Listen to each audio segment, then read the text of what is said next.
살롬. 하나님의 귀한 자녀들에게 평강이 있기를 기도합니다. 오늘 우리가 함께 나눌 이야기에 귀 기울여 주시고 이 말씀이 여러분의 삶에 따뜻한 위로와 깊은 울림을 주는 은혜의 시간이 되기를 소망합니다. 이 이야기가 더 많은 영혼에게 전달될 수 있도록 구독과 좋아요로 하나님의 사랑을 나누는 통로가 되어주세요. 여러분의 작은 손길이 누군가에게는 꺼져가던 불씨를 되살리는 뜨거운 숯불이 될 수 있습니다. 주님의 이름으로 축복하고 사랑합니다. 오늘의 이야기는 부르심에 대한 것입니다. 하지만 우리가 흔히 생각하는 단 한 번의 특별한 기름 부으심, 세상을 뒤흔드는 단 하나의 메시지에 대한 이야기가 아닙니다. 이것은 첫 번째 부르심, 그리고 그 뒤를 잇는 또 다른 부르심, 그리고 계속해서 이어지는 순종의 부르심에 대한 이야기입니다. 그렇게 하나하나의 부르심에 순종하는 삶, 그 작은 불씨들이 모여 세상을 밝히는 거대한 불꽃이 되는 이야기입니다. 우리 모두는 하나님 앞에 모든 것을 내려놓았다고 생각할 때가 있습니다. 저 또한 그랬습니다. 주님, 이제 제 모든 것을 주님께 드렸습니다. 주님의 것입니다. 라고 고백하며 수많은 나라의 호텔 카페트와 흙바닥, 심지어 길거리 위에서 소리내어 울며 기도했습니다. 제 삶의 모든 것을 제단 위에 올려놓았다고 굳게 믿었습니다. 그러던 어느 날, 저는 하나님께 감히 선언했습니다. 저는 오랜 시간 동안 복음을 전하기 위해 세상을 떠돌았습니다. 그리고 이제는 그 여정을 멈추고 싶었습니다. 하나님께서 저를 입양해 주신 나라, 아프리카의 모잠비크에서 남은 생을 보내고 싶다고 더 이상 서구나 다른 나라로 떠나지 않겠다고 말씀드렸습니다. 그 순간 하나님의 영이 강력하게 저에게 임했습니다. 하지만 그 음성은 제가 기대했던 따뜻하고 부드러운 위로의 음성이 아니었습니다. 아가야, 수고했다. 이제 편히 쉬렴과 같은 다정한 말씀이 아니었습니다. 오히려 제 영혼을 뒤흔드는 준엄한 꾸짖음이었습니다. 내가 감히 내 삶을 가지고 무엇을 할지 나에게 지시하려 하느냐? 너는 이미 내 삶을 나에게 바치지 않았느냐? 이제 와서 그것을 다시 되찾으려 하는 것이냐? 하나님의 음성은 계속되었습니다. 저는 그 자리에서 무너져 내렸습니다. 모든 사람들 앞에서 저의 교만과 불순종을 회개해야 했습니다. 눈물로 범벅이 된 채 저는 다시 한번 모든 것을 내려놓았습니다. 그리고 주님께 약속했습니다. 주님, 다시는 주님과 흥정하지 않겠습니다. 많은 사람들이 왜 복음을 들고 세상으로 나아가기를 두려워하는지 아십니까? 그것은 바로 우리 자신을 너무나 잘 알기 때문입니다. 우리는 우리의 연약함을 알고 수많은 변명과 이유들을 만들어내며 하나님이 가라고 하신 그 길을 외면합니다. 떠나는 것이든 머무는 것이든 하나님의 부르심 앞에서는 우리의 계획이나 생각이 중요하지 않습니다. 저는 지금 제 삶의 대부분을 전쟁터와 같은 곳에서 보내고 있습니다. 어떤 이들은 그곳을 지옥 같다고 말합니다. 매일같이 테러와 살인, 방화가 일어나는 곳입니다. 하루하루가 상상할 수 없는 끔찍한 고통의 연속입니다. 하지만 역설적이게도 그곳은 제 인생에서 가장 위대한 영혼의 추수를 경험하는 곳이기도 합니다. 이 고통의 시간을 통해 저는 중요한 것을 깨달았습니다. 그것은 바로 함께 우는 것의 의미입니다. 그리고 그 가장 위대한 스승은 바로 예수 그리스도이셨습니다. 요한복음 4장에는 사마리아 여인 이야기가 나옵니다. 예수님께서 우물가에서 한 여인을 만나십니다. 당시 유대인들은 사마리아인들을 상종하지 않았고 특히 남자가 대낮에 혼자 있는 여자에게 말을 거는 것은 상상할 수 없는 일이었습니다. 많은 사람들은 이 만남을 예수님의 치밀한 전도 전략이라고 생각합니다. 목마른 척 연기에서 여인의 마음을 열고 신학적인 대화를 통해 결국 그녀를 위대한 복음 전도자로 만들었다는 식입니다.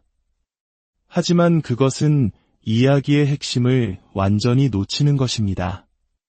예수님은 정말로 피곤하셨고 정말로 목이 마르셨습니다. 그것은 연기가 아니었습니다. 하나님이시자 동시에 완전한 인간이셨던 예수님은 우리의 연약함과 필요를 똑같이 느끼셨습니다. 그분은 진심으로 여인에게 마실 물을 청하셨습니다. 바로 이 지점에서 우리는 진정한 복음의 시작을 봅니다. 그것은 누군가를 변화시키기 위한 전략이나 계산된 행동이 아닙니다. 진정한 복음은 한 영혼에게 기꺼이 시간을 내어주는 것, 그 사람의 이야기에 귀를 기울이고 그의 필요에 진심으로 공감하는 함께 있음에서 시작됩니다. 세상은 흔들리고 있습니다. 전쟁과 기근, 질병과 재난으로 신음하고 있습니다. 이런 세상 속에서 나의 자리는 어디일까 고민하며 작은 동굴 속에 숨고 싶을지도 모릅니다. 나는 자격이 없어, 나는 능력이 없어 라고 말하면서 말입니다. 하지만 기억하십시오. 우리 중 누구도 스스로의 힘으로는 자격이 없습니다. 오직 우리 안에 거하시는 성령의 능력, 예수 그리스도의 힘으로만 가능한 일입니다. 예수님께서는 당시 사회에서 가장 소외되고 무시당하던 사마리아 여인에게 기꺼이 시간을 내어주셨습니다. 아무도 그녀에게 관심을 주지 않았지만 예수님은 그녀의 눈을 바라보며 그녀의 인생 전체를 꿰뚫는 대화를 나누셨습니다. 상처받고 길 잃고 죽어가는 영혼들에게 다가가고 싶으십니까? 그렇다면 먼저 그들과 함께 앉아 시간을 보낼 수 있어야 합니다. 어쩌면 전 세계를 뒤흔든 이 고통의 시간은 늘 바쁘게만 살아왔던 우리에게 잠시 멈춰서서 주변을 돌아보고 다른 이의 아픔을 느끼고 함께 울어줄 시간을 허락하신 하나님의 뜻일지도 모릅니다. 제가 사역하는 그 뜨거운 땅에는 눈물 없이는 들을 수 없는 이야기들이 매일같이 쌓여갑니다. 한 이슬람 지도자는 자신의 신념과 다르다는 이유로 이슬람 극단주의자들에게 13명의 자녀를 잃었습니다. 저는 그를 위해 멈춰섰고 친구가 되었습니다. 그리고 그에게 복음을 전했습니다. 다시 만난 그는 여전히 이슬람 지도자의 옷을 입고 있었지만 그의 품 안에는 신약 성경이 있었고 그는 더 많은 오디오 성경을 구하며 자신의 모든 사람들에게 이 기쁜 소식을 전하고 싶어 했습니다. 또 다른 날, 저는 오랫동안 함께 동역해온 한 목사님을 만났습니다. 테러리스트들이 마을을 불태웠을 때 그는 아내와 헤어졌고 어린 자녀들과도 뿔뿔이 흩어졌습니다. 다시 모였을 때 4살 반 된 어린아이는 참수당한 채 발견되었고 아내는 아직도 생사를 알 수 없었습니다. 그의 곁에 앉아 함께 우는 것 외에 제가 할 수 있는 일은 아무것도 없었습니다. 그의 딸을 끌어안고 함께 흐느끼고 다른 형제들이 또 다른 형제를 부축하며 함께 울었습니다. 그 어떤 말로도 위로할 수 없는 참혹한 현실 앞에서 우리가 할 수 있는 것은 그저 함께 아파하며 그 곁을 지키는 것뿐이었습니다. 그런데 바로 그 순간 놀라운 일이 일어났습니다. 너무나 큰 충격에 눈물조차 흘리지 못하던 이들이 울기 시작했고 그 깊은 슬픔의 한가운데에 세상이 줄 수 없는 하나님의 평강과 기쁨이 임했습니다. 이것이 우리가 섬기는 하나님의 신비입니다. 사랑하는 성도 여러분, 오늘날 제단으로의 부르심은 바로 여러분의 삶 그 자체입니다. 하나님 앞에 온전히 내려놓은 여러분의 삶이 바로 살아있는 제물입니다. 사마리아 여인을 보십시오. 그녀는 예수님을 만난 후 자신의 가장 중요한 재산이었을 물동이를 버려두고 마을로 달려갔습니다. 그리고 외쳤습니다. 와서 보라. 이는 그리스도가 아니냐. 그녀의 삶이 복음이 되었고 그녀의 변화된 모습이 살아있는 메시지가 되었습니다. 우리는 모두 숯과 같습니다. 북부 모잠비크 사람들은 대부분 숯불에 요리를 합니다. 숯덩이 하나만 따로 두면 금방 타서 꺼져버립니다. 하지만 여러 개의 숯을 함께 모아두면 그 불은 오랫동안 꺼지지 않고 활활 타오릅니다. 심지어 다른 신을 섬기는 사람일지라도 이웃의 불이 꺼지면 기꺼이 자신의 숯을 나누어 줍니다. 숯이 없으면 불을 피울 수 없고 불이 없으면 살아갈 수 없다는 것을 모두가 알기 때문입니다. 우리 그리스도인들의 문화도 이와 같아야 합니다. 이제는 우리의 숯을 나눌 때입니다. 나 혼자만 뜨겁게 타오르는 외로운 불씨가 아니라 우리가 있어야 할 공동체 안에서 함께 불을 피워야 합니다. 그리고 다른 곳으로 나아갈 때는 그곳의 불씨더미에 나의 뜨거운 숯 하나를 더하기 위해 가야 합니다. 한 번의 집회, 한 명의 설교자가 모든 것을 바꾸는 것이 아닙니다.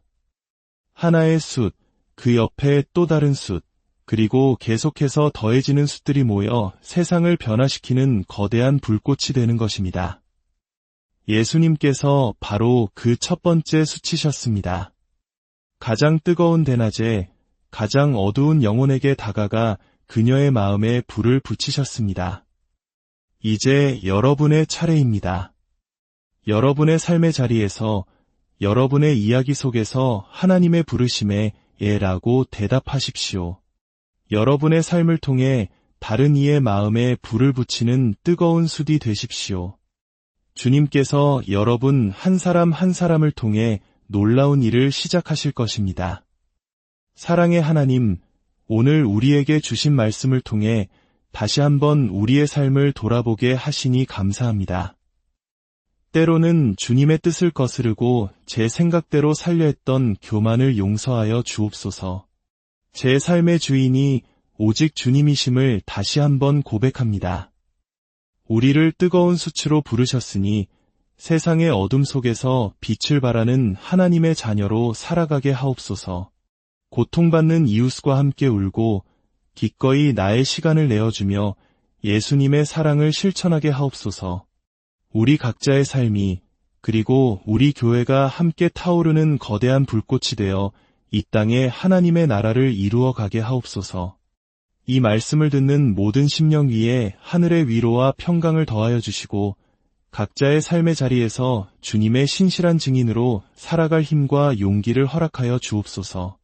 우리 주 예수 그리스도의 이름으로 간절히 기도드립니다.